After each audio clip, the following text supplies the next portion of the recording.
तो बच्चों, आज हम आपको इस नई कक्षा में स्वागत करते हैं। आज हम आपको बहुव्रीहि समास और द्वंद्व समास के विषय में बताएंगे कि बहुव्रीहि समास है क्या।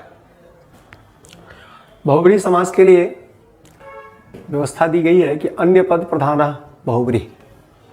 दोनों पद जिसका समास हुआ है, दोनों समास होने के बाद यदि उन दोनों पदों के अर्थ को छोड़ करके किसी अन्य पद के अर्थ को व्यक्त कर देता है वह समास, तो उस स्थिति में उसको हम बहुव्रीहि समास कहते हैं। इसलिए यहाँ ये एक सूत्र लिखा हुआ है, देखो सूत्र लिखा है कि अनेकम अन्य पदार्थे। अनेकम अन्य पदार्थे का ही अर्थ होता है अनेकम। अनेक का अर्थ होता है एक नहीं, अर्थात एक से अधिक, नॉट वन। एक से अधिक अर्थात कम से कम दो। जब ऐसे दो पद मिलकर के किसी अन्य अर्थ को व्यक्त कर देते हैं तो उसे हम कहते हैं बहुव्रीहि समास। बहुव्रीहि में तीसरे अर्थ को व्यक्त करने के लिए उसके लिए ये तीन टूल बना सकते हैं आप। जैसे अगर पुल्लिंग अर्थ होगा थर्ड, तो उसके लिए हम लिख सकते हैं यस्य सः येन सः। यदि स्त्रीलिंग है तो यस्याः सा यया सा। और यदि नपुंसक है तो यस्य तत् येन तत्। ये सामान्य रूप से लिखे जाते हैं। इसके अतिरिक्त कुछ और भी संकेत है जो कम प्रयोग किए जाते हैं। इसके प्रयोग करने से हम मान लेंगे, समझ लेंगे कि बहुव्रीहि समास है यह। जैसे यहाँ एक शब्द लिखा हुआ है, देखें गौर करके, चत्वारि मुखानि यस्य सः। यहाँ पर टूल यूज किया यस्य सः, तो यस्य सः पुल्लिंग के लिए प्रयोग किया जाता है। इसका अर्थ है ये तीसरा अर्थ पुल्लिंग होगा। चत्वारि मुखानि, चार और मुख, बहुवचन है। तो चार और मुख, चत्वारि का अर्थ है चार, मुख का अर्थ मुख। लेकिन जब ये समास बनाएगा तो बनाकर बनाया चतुर्मुख।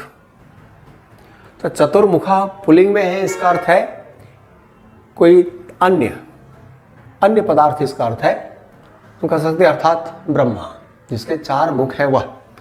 तो वो ब्रह्मा अर्थ जो है वो चतुर है और मुख है, दोनों का इंडिविजुअल अर्थ नहीं है, वो मिलने के बाद अर्थ होता है। तो इसलिए ये समास हो सकता है। जैसे समास होगा तो फिर आप विभक्तियाँ अलग कर दें, विभक्ति को हटा दें, तो ये प्रातिपदिक बन गया। समास हो गया, प्रातिपदिक बना। प्रातिपदिक में अब हमारे पास अब एक चीज़ स्थिति आती है कि चतुर और मुख दोनों में से पहले किसको रखा जाए, पहले किसको रखा जाए दोनों में से। इसके लिए एक सूत्र है लिखा हुआ, जो लिखा है यहाँ, सप्तमी विशेषण बहुव्रीहौ। इसका अर्थ है बहुव्रीहि समास में जिस पद में सप्तमी विभक्ति लगी हो, अर्थात अथवा जो विशेषण पद हो, इन दोनों में से कोई हो उसे हम पहले प्रयोग करेंगे। यहाँ मुख का विशेषण है चार, चतुर, इसलिए चतुर पहले आ गया। तो चतुर्मुख ये शब्द प्रातिपदिक बन गया, इसका पूर्व प्रयोग भी हो गया। अब प्रातिपदिक बनने के बाद ये चूंकि पुल्लिंग शब्द है तो सु लगाएंगे, तो सु का आउटपुट आपको पता है विसर्ग हो जाता है और सिद्ध हो जाएगा चतुर्मुखा।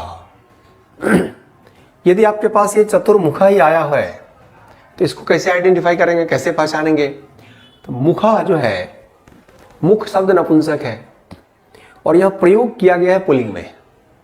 तो इसका अर्थ है कि ये किसी अन्य अर्थ को बता रहा है।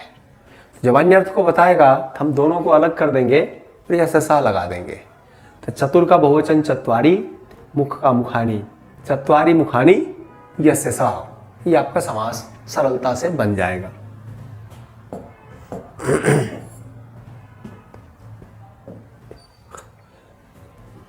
दूसरा है कंठे कालः। कंठे कालः, कंठे कालः, कंठे कालो यस्य सः। फिर से यस्य सः दिख रहा है क्योंकि यहाँ पर पुल्लिंग है। तो दोनों को समास बनाएंगे तो अलग करेंगे। तो कंठ गी कालसु, गी सप्तमी विभक्ति है और काल में प्रथमा लगा हुआ है। दोनों का समास बनाएंगे। समास बनाने पर हमारा पहला काम है कि इसकी विभक्ति का लोप करना। लेकिन यहाँ एक सूत्र ये लिखा हुआ है, देखो गौर करके, हलदंता सप्तम्या। हलदंता सप्तम या हलदंता को अलग करेंगे तो हो जाएगा हल और अदंत। अदंत का अर्थ होता है अ एंडिंग वर्ड और हल का मतलब होता है कॉन्सोनेंट एंडिंग वर्ड, जिसके अंत में व्यंजन हो और जिसके अंत में आ हो। कहते ऐसा कोई अगर शब्द है या प्रातिपदिक है जिसके अंत में हल है या आ है, तो बहुब्रीहि समास में सप्तमी विभक्ति जो है गी, इसका लोप नहीं होता, इसको ऐसे एलिमिनेट नहीं करेंगे। इस कारण से ये कंठ जो है अ एंडिंग वर्ड है, तो इसलिए इसके विभक्ति का लोप नहीं किया, तो ये विभक्ति एज इट इज यहाँ पर रिटेन कर लिया, इसको रख लिया है।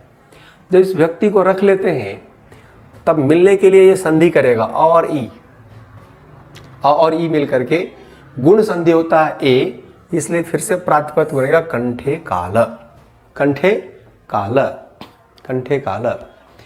अब देखो इसमें कंठ पहले इसलिए आया है कि इसमें सप्तमी विभक्ति लगी हुई है, इसलिए इसका पूर्व प्रयोग कर दिए। तो कंठ काल में सु लगाएंगे, विसर्ग हो जाएगा कंठे काल। कंठ में ग्रीवा में जहर है जिसका वह काल कहते हैं, जहर को भी काल कहा जाता है, अर्थात शिव। तो इस तरह से इसको हम समास को डील कर सकते हैं, बता सकते हैं इसे।